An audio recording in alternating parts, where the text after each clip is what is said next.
visit prior to the meeting. Appreciate it. Chance to visit with you.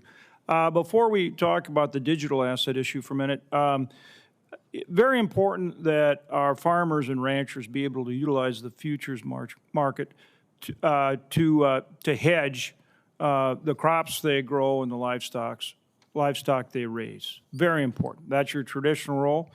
And I want to hear from you how you're going to make sure that we're making that system work as well as possible in an open, clear, transparent way for our farmers and ranchers out there that need to be able to rely on it. Thank you, Senator, and I very much enjoyed the opportunity to meet with you this morning to discuss this and other issues. As I mentioned earlier, it's vitally important that we protect our farmers and ranchers, ensure that they have the tools they need to manage their risk, make sure that these markets are fair, orderly, and efficient, make sure that there's not fraud and manipulation that interferes with the prices of commodities in these markets.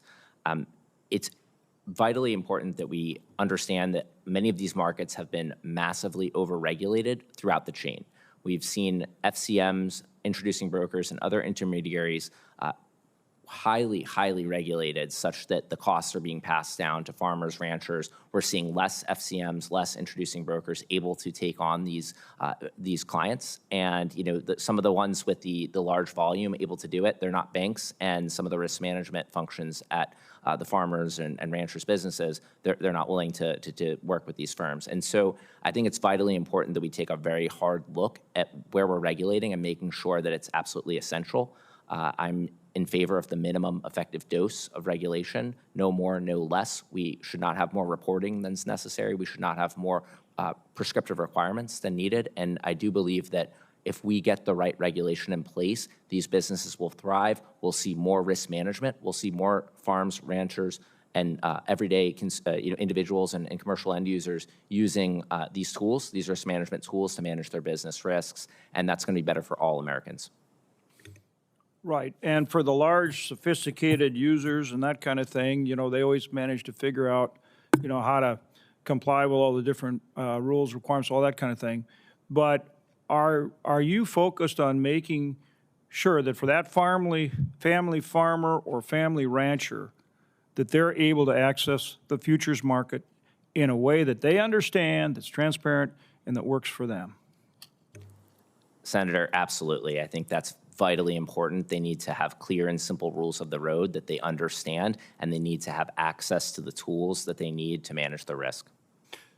In the digital asset space, have you looked at both the House legislation and the proposed Senate legislation?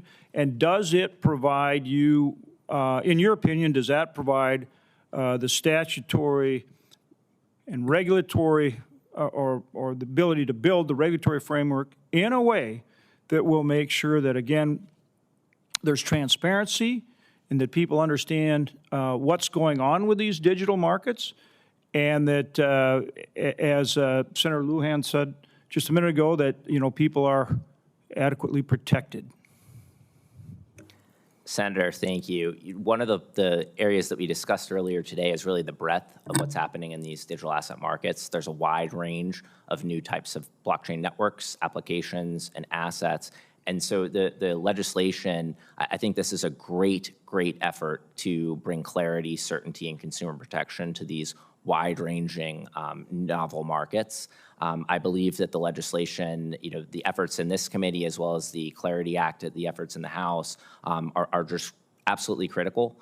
They provide the scaffolding and the infrastructure that we need to make sure that we have a registration regime, that we have requirements around consumer protection, and also provide a lot of authority to the CFTC and its sister agency, the SEC, to flexibly regulate.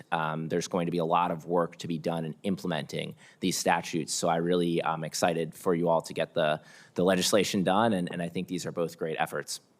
And are you prepared to help members of this committee make sure they understand what is being done in this space and accomplished with this legislation, but also what additional safety measures may need to be in place to get the job done fully and well?